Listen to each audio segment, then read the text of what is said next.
Hey everybody, welcome to the Briefing Room. I'm Devin Dwyer, Washington. Great to have you with us on this Thursday. Today we are focusing on the humanitarian crisis at the border, the Trump administration declaring it a full-blown emergency.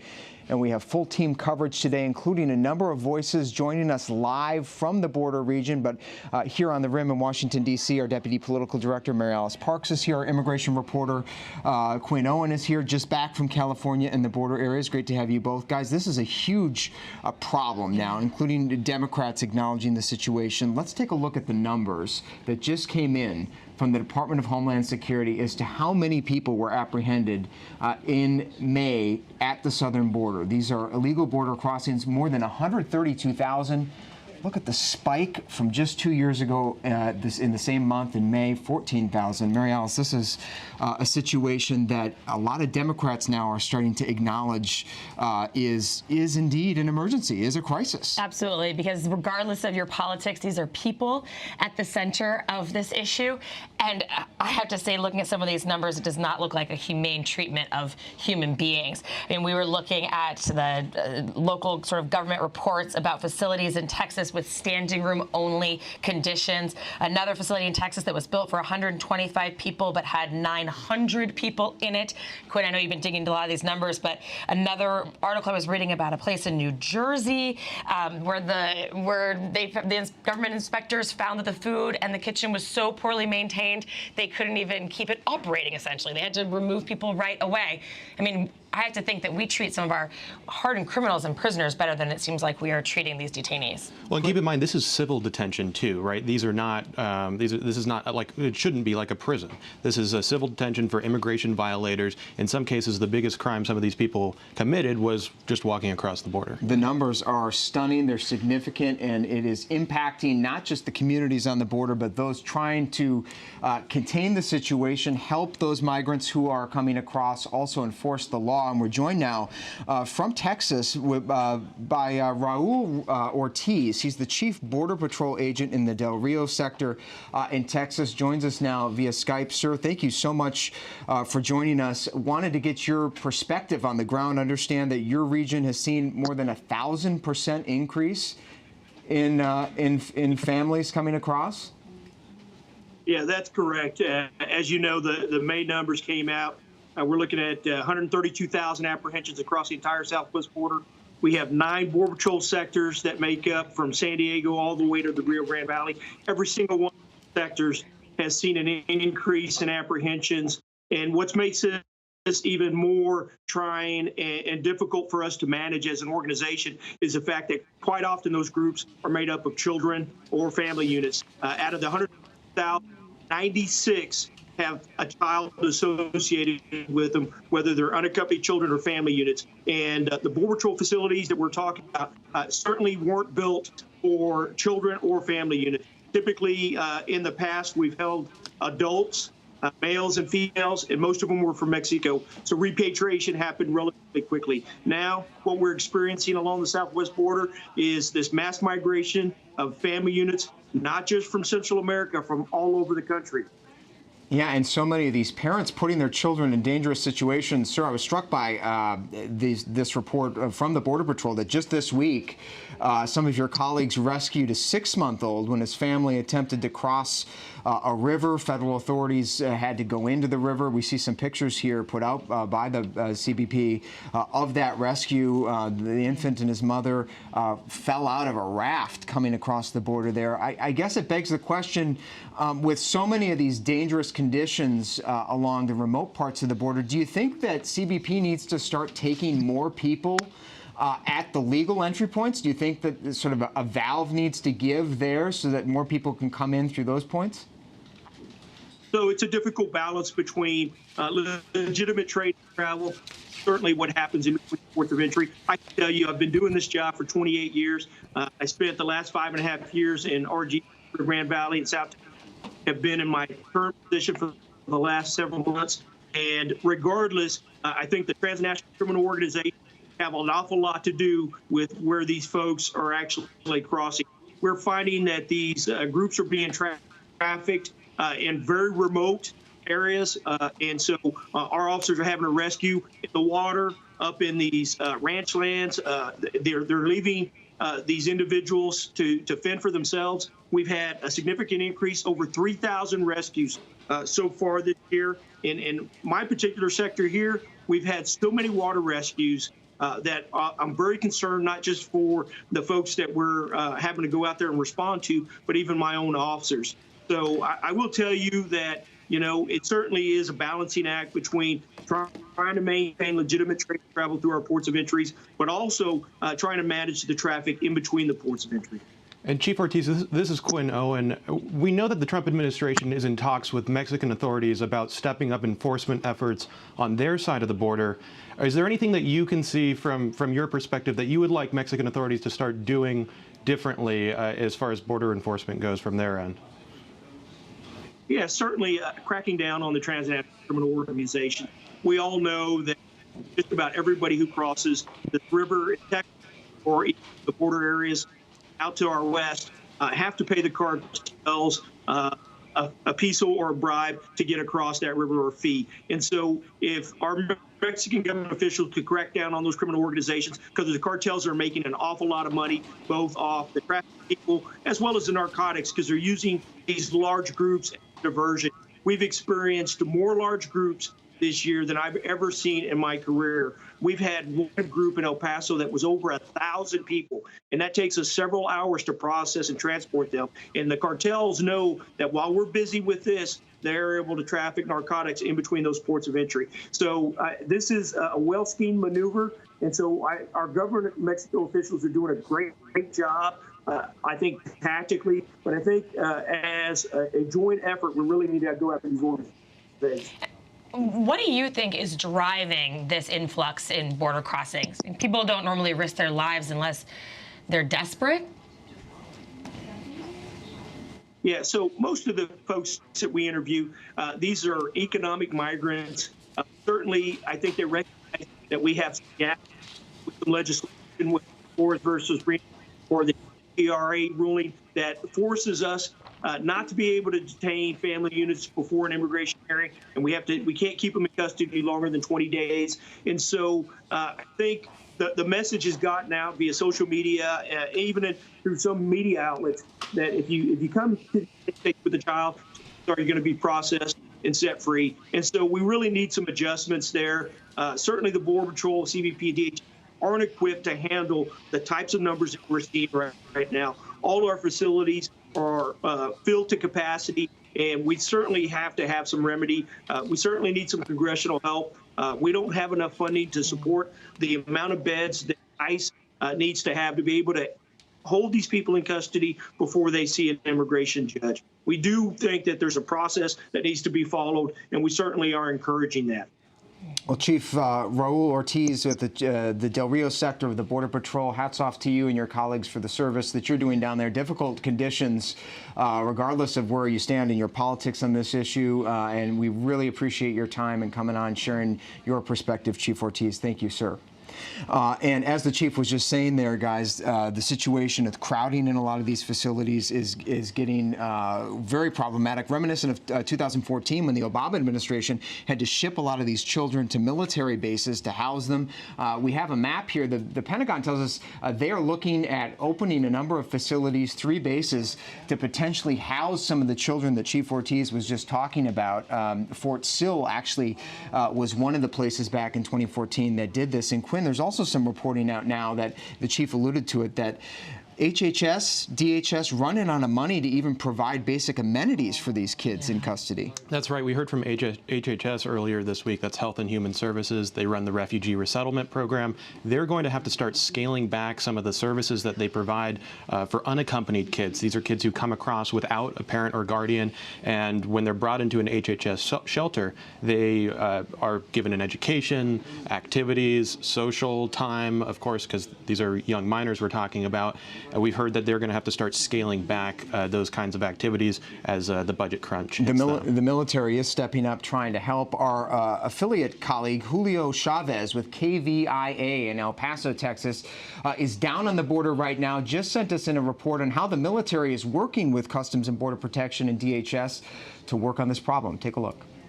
I'm Julio Cesar Chavez on the U.S.-Mexico border near El Paso, and you're watching ABC News Live. We're out here with members of the Department of Defense and the Department of Homeland Security. They're explaining how the military and Border Patrol cooperate. One of the things that they use are something Border Patrol calls force multipliers. Those are things like these trucks that you see right here, fitted with these long-range cameras. That means they can have one or two soldiers just sitting in the trucks and monitoring vast expanses of land. Now, why does that help Border Patrol? Well, you see, Border Patrol has staffing issues. They have a hard time keeping people on staff, and with the numbers of migrants that are coming up, they can't always be there to apprehend them. So when one of these trucks is keeping watch over a vast area of land, that means, one truck that's parked on top of this hill can view all the way from that mountain over there across the border and several miles that way to the west. And that then allows no Border Patrol agents to be wasted sitting in the trucks. Since soldiers are doing that part, that means Border Patrol agents are then able to be out in the field actually doing those apprehensions. It's just one of the ways that Border Patrol is trying to solve their staffing issue. Another one, they are trying to hire more agents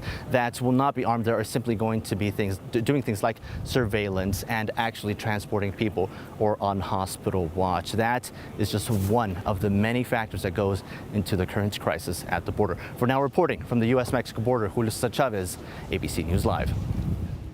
All right, thanks again to Julio for that. All of this situation at the border, guys, is causing some political headaches for Mexico. The president, of course, is wielding those tariffs, 5% tariffs on Mexico, all goods coming to the United States. Those are supposed to take effect on Monday. The vice president of the United States had been leading negotiations with the Mexicans who are here in Washington today. And a short time ago, he had this update on where things stand.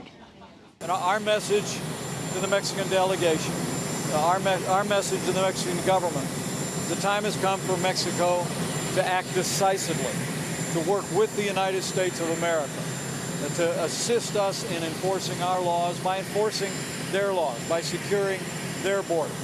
And we made clear to them that President Trump is going to continue to stand firm until we bring this crisis of illegal immigration at our southern border to an end. We need Mexico to do more. And our hope is, as these discussions continue, that Mexico will step up, will take such action as is necessary to address what the American people know is a real humanitarian and security crisis at the southern border of the United States.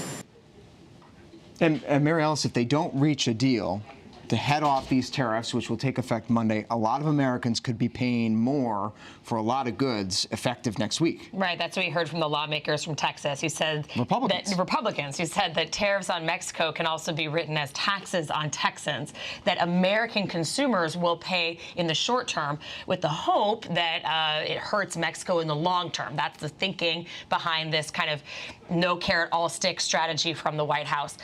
But it's raising a lot of long-term economic questions, not only what the long-term impacts would be on these two countries and their trade relationships, but also whether economically hurting Mexico would in fact only make more people interested in finding a way to cross the border illegally. And joining us now on the phone from Texas is Rodolfo Portillo. He is a customs house broker who helps a lot of the companies who could be hit by these tariffs starting Monday get their goods across the border, paying those tariffs. Rodolfo, thank you so much for joining us. What sort of activity is underway right now as these tariffs loom? How busy are you? What have you been up to? Yeah, actually, it has been a kind of surprising and complex situation because actually we have a huge volume every day for goods that comes from Mexico, and we have to review, check all the documents, and be ready to prepare the duties and taxes that has to be paid, and pay them just before the 10 days after the merchandise. So we have been dealing this for almost 28 years. We've been doing business back and forth. Never seen a situation like this where actually we are against the war because we need to face the payments of the duties of our customers, and the customers should be paying for us later on. But we've been in touch with some of our main customers, and they've seen also they are not in the process to have the funds and establish the extension of the credit lines. But the flow of goods are still moving because the industries cannot stop that easy. And this situation might, force some of them to download or to downsize their operations, and that is going to be terrible for the economy. And Rodolfo, real quickly, you told our producer that a lot of your customers have been doubling, tripling their shipments today, tomorrow, to try to get in more goods ahead of those tariffs hitting on Monday. Actually, this week has been kind of crazy, and tomorrow is going to be Friday. Most Fridays are busy, but we foresee that this is going to be some very tough situation for us to handle, and the customers are rushing at this point in time. And we cannot see exactly what's going to happen next Monday. Wow, Rodolfo Portillo, thank you so much, sir, for your perspective, a customs house broker on the border, helping those companies get ready to pay those tariffs. And finally today, just want to get a real quick check-in from our State Department reporter, Connor Finnegan, who's tracking the state of the negotiations. Connor, we heard from the Vice President. He says he expects Mexico to do more. You're hearing from the Mexicans. What are they saying about things at this hour? Yeah, that's right, Devin. The Mexican Foreign Secretary is back here at the State Department. We spoke to him a short while ago as he was re-entering the building. He spent nearly 3 hours here this morning. He's now back meeting with senior Western Hemisphere affair officials here. There's no deal yet, but we're beginning to see the outlines of what one could look like. As you mentioned, Vice President Pence saying that they need Mexico to step up their border security. There are reports at this hour that Mexico could send as many as 6,000 new troops to the border with Guatemala to enforce security there. The U.S. is also seeking what's called a safe third-party country agreement with Mexico that would allow the U.S. to deport asylum seekers in the U.S. to Mexico. Folks from Guatemala, Honduras, El Salvador, who would otherwise have to stay in the U.S. as their cases are adjudicated. There's no word yet on whether or not that would be something that Mexico could agree to. But, Mary Alice mentioned as well that they need a bit more of a carrot, too. And one of the things that Mexico has been seeking in all of these talks in this entire process over immigration is more investment in these Central American countries. The State Department announced earlier this year that they would actually cut funding to those countries. And so perhaps the U.S., as part of some give and take, would agree to begin increasing funding to those countries. Nothing agreed to at this hour. There's also meetings over at the White House. The White House counsel is meeting with the deputy legal advisor of Mexico's foreign ministry. So we'll see this evening if they are able to reach an agreement. All right, so a flurry of activity at the 11th hour. We will see if a deal can be reached ahead of Monday. Connor Finnegan at the State Department, thank you so much. Turning now to, and our thanks, by the way, to Quinn Owen and his immigration reporter. Yeah. Great to have you with us as well, Quinn. Thank you so much. Let's bring in Johnny Verhoeven now in the race for 2020, one of our political reporters, for a look at where the 2020 Democratic primary stands. We're about 3 weeks away from the first debate in Miami. And can't really believe it. I can't believe it. Now there's this debate about debates. Right. We talked about a lot of the candidates coalescing around this idea of a climate change themed debate.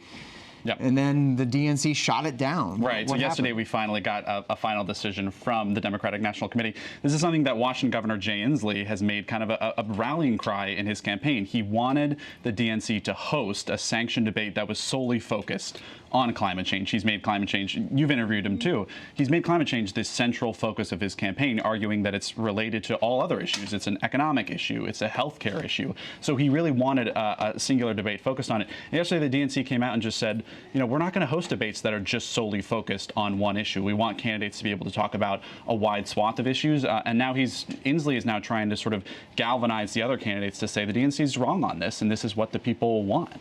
It's hard to imagine that we have any debate where climate change isn't a big part of it, though. The Democratic candidates have demanded that. They've rolled out very extensive policies talking about deadlines for reaching net zero emission standards for the country. So I imagine that the candidates will make sure it's injected into any conversation. Right. It no doubt will come up. I guess the debate is how much will it come up, how much time will they have? And Jay Inslee, one of the leading candidates who you said, really insists that there be extensive discussions so we can put out the substance of this. We'll see where that goes. Exactly. Let's talk about Joe Biden. He has been in the news news again, and not in a flattering light. I want to also bring in our Avery Harper, who's down in Georgia following the former vice president today for some of this conversation as well, guys. But a bad stretch of news for Joe Biden, Mary Alice. Well, the question on the abortion politics is whether this has been a strategy of Joe Biden's or a stumble.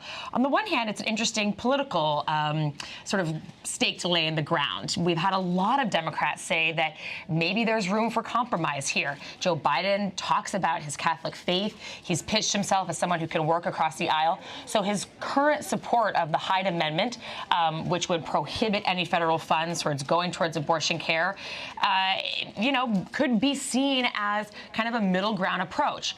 On the other hand, his team didn't roll it out like some kind of strategy. Instead, there was a lot of stumbling language, confusion about where he stood, a scramble to put out releases, and he's just getting hammered from the far left over this position. Progressives think that it's nearly disqualifying in the Democratic primary. And Avery, remind us what the Hyde Amendment is. This is from 1976. It's been around for a long time. You've done a bunch of reporting on this. What is it? Well, the Hyde Amendment is a provision that prevents any federal money from being used to pay for abortion care, with a few exceptions. And so incest, rape, or the threat to life for the mother. Now, Biden's campaign has told me that he is open to repeal if attacks on Roe v. Wade continue. That's what they have told me. And what's your sense of whether this was intentional? Did he want to wade in as a centrist candidate over this issue, or did he kind of stumble into this? Well, judging by the campaign's preparedness to respond to requests about this, I'm going to say that it was not intentional. There was, like you mentioned, a kind of scramble to find ways to respond to this. He also answered questions about this from a reporter, but definitely not something that they intended to weigh in on. Here at the DNC's African American Leadership Summit, both Cory Booker and Mayor Pete Buttigieg weighed in on the Hyde Amendment. Now, both of them declined to mention Joe Biden by name, but both said that the Hyde Amendment has to go.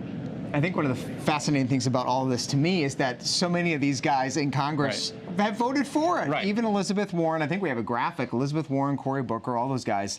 I mean, it's been tucked into massive appropriations legislation, for example. And they didn't endorse it per se, but it has been there, and they have voted for pieces of legislation where it's been tucked in. Well, I think it is interesting, and Avery made a key point there, which is yesterday we saw so many candidates, almost a dozen candidates, come out, not call out Joe Biden by name, but sort of do this implicit, almost like subtweet primary, and basically saying, look, I'm all for repealing the Hyde Amendment. This is where the Democratic Party is. And it's really interesting to just sort of see this dynamic, and this has been emerging ever since Joe Biden got in the race, and that this race kind of is Joe Biden and then a lot of the other contenders trying to draw this sharp contrast with him. And this is just another example of a flashpoint that's kind of created an opportunity for them to do that. And real quickly before we go, I just want to draw attention to this new Quinnipiac University poll of Texas, which is, of all places, which is getting people talking.